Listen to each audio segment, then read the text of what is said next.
Here we have with us Rudy Winkler, Olympic trials champion in the men's hammer throw and new national record holder. First question is from Eric Boll, diestat.com. In addition to breaking Lance Deal's American record, you also matched his mark by achieving 5 throws over 80 meters in the same series. Can you please speak about how proud you are of that consistency with 6 fair throws all over 79 and 5 over 80 meters today? Yeah. I don't know. It's a bit unbelievable.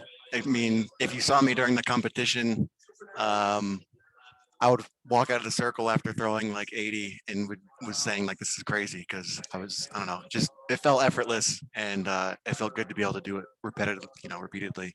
In the past, especially at like 2016, if you look at my series from that trials, I was throwing like a 70, 72, and then I popped off a 76. But here it was like every single throw except for one was over 80. So I don't know. I feel ready. I feel very prepared this time around, and it's kind of unbelievable, but yeah, it's great. Another question from Eric Boll, diestat.com. It has been 25 years since the U.S. men earned an Olympic medal in the hammer throw, and almost 100 years since they have had more than one athlete on the Olympic podium. After today, do one or both of those scenarios seem that much more realistic for the Americans in Tokyo? Yeah, very, very likely in my mind. We've been so consistent this year. Every time we've been together, we've pushed each other, and have thrown personal best with each other. And even today, everyone threw a personal best at the championship. So that bodes very well for going into Tokyo. And I think it's very possible that we will have multiple medals, but I don't know, just we got to prepare, and if it happens, it happens. But I think it's possible for sure. A reminder to the news media just joining us to please direct your questions to the public chat. This next question is from Doug Binder, Diestat. Congratulations, Rudy. Did you come into the competition today feeling like you were ready to throw over 270 feet and 5 in the series over 80 meters? I definitely did. If you saw my practices leading up to this, I don't think this meet would have surprised you. I was taking easy throws at like 79 meters.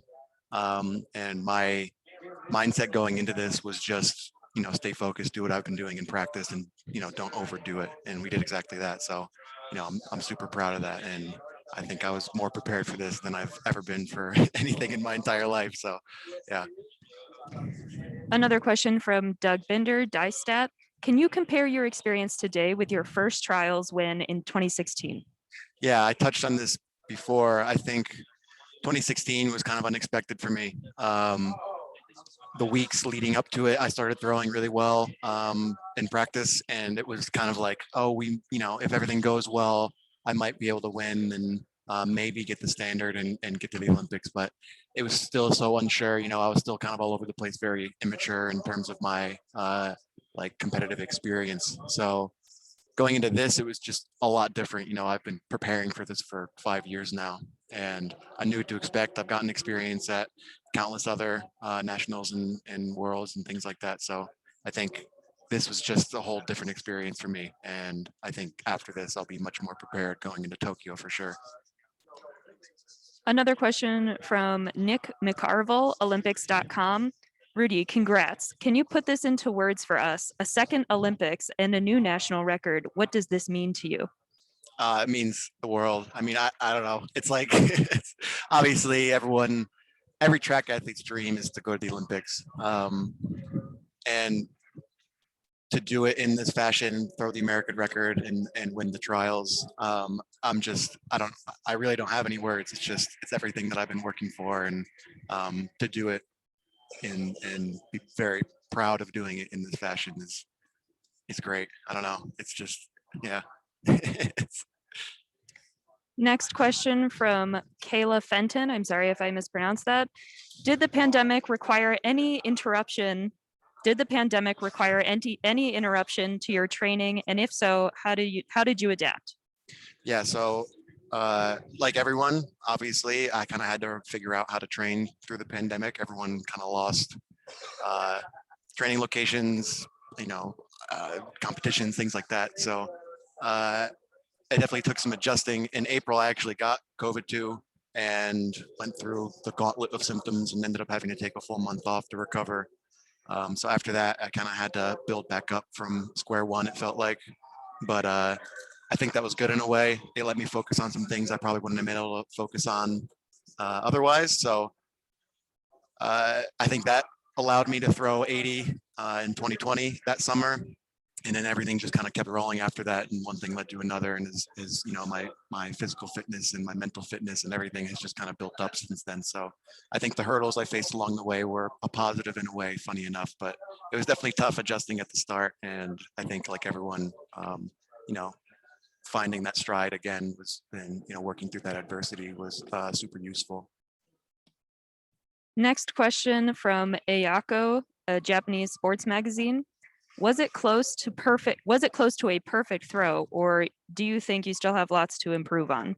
No, so I threw the 82.71 and was surprised by that distance. It felt very easy. You know, I've never thrown that far though, so I think I can throw further. I don't think that's it for me, and I think you know, come the Olympics, I'll be in even better shape to throw further. So definitely looking forward to that. Another question from Ayako, Japanese sports magazine. I remember you got COVID. Could you tell us when and how severe the case was? Also, how long you missed out on training? Yeah, so I tested positive early April of 2020, and then my symptoms kind of started out like the normal flu, but then I kind of went through every other symptom they talk about. You know, I had strange rash, I had eye pain, headache, you know, you name it, everything that they talk about, I kind of went through. I'm fortunate enough that I didn't have a severe enough case that I needed to be hospitalized, and I didn't feel, you know, worried about my health in that manner at any point. But it definitely took a toll, and I ended up having to I took 2 weeks off while I was sick, and then I took another 2 weeks off after to make sure that I was fully recovered. This next question is from Karen Rosen, USA. Could you feel it was an American record as soon as it left your hands? And did you see Lance deal after the competition? Yeah, so my first throw felt very easy, was over 80. At that point, I knew like, you know, it was very likely I was going to make the Olympic team with that, so I got to relax a little bit. And then the second throw was, I just knew it as soon as it came out of my hands that it was a better throw. I didn't know if it was the American record, but I knew it had the potential to be it. So I was just staring at the screen, at the prompter, waiting for the mark to come up. And then when it came up, I was, you know, overwhelmed with the distance. It was an amazing feeling. Okay, I'm not seeing any more questions from the news media. A reminder to, oh, another question from Ayako, Japanese sports magazine. You broke Koji Murafushi's Hayward Field record, who is a gold medalist in 2004 Athens. I apologize, I don't see a question. Give me one moment. Yeah, that's fine. The question is, are you ready to have a good shot in Tokyo to get in front of him? Yeah, I mean, Koji is a huge role model of mine. I mean, he's a role model for every hammer thrower. I didn't even know I broke his facility record. So that's, I mean, I don't know, I couldn't ask for more. You know, to live in the same sort of shoes that Koji lived in is a huge honor. Going back to Karen Rosen's question from USA, the second portion of that was, did you see Lance deal after the competition? Yeah, sorry, I rambled and forgot to answer that part. Yeah, Lance actually was probably the second or third person I talked to immediately after the throw. He was in the throwing area, so I got to see him right away, and he immediately said, "I'm so proud of you," and told me to keep it going on the rest of my throw. So that was awesome, and I talked with him a little bit after, and he's just a really amazing person, and I'm really happy that he was here to, you know, see that happen. He was proud of me in that moment. It was awesome. Next question is from Dan McQuaid.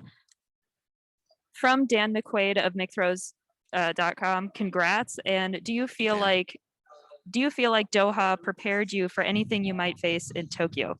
Yeah, Doha was huge for me in terms of, you know, my confidence, my technical ability, everything about Doha was a huge step forward for me in my preparation. I went into that with a certain mindset and a goal in mind, and I did exactly what I wanted to do. And that kind of just led it right into my training after that, and is a big part of why I threw so well in 2020, and then why I threw so well here.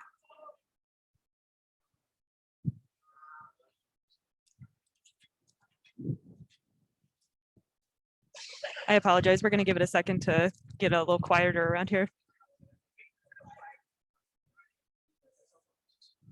Okay, it doesn't look like that will be happening anytime soon, so I'll move on to the next question.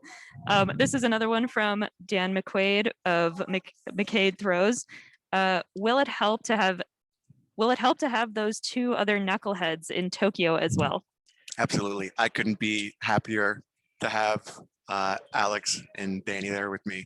Really good friends with Alex, one of my best friends I've ever had, and really good friends with Danny, also one of my best friends. Dan was my roommate in Doha, and we kicked it off as soon as we met. So I think we're just gonna feed off each other, and we're gonna do something incredible in Tokyo. I think we're just a great group of guys.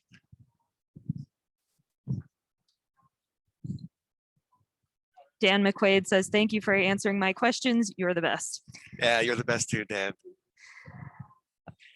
Okay, a reminder to the news media that if you're currently writing a question, please use the raise hand feature so I know to wait.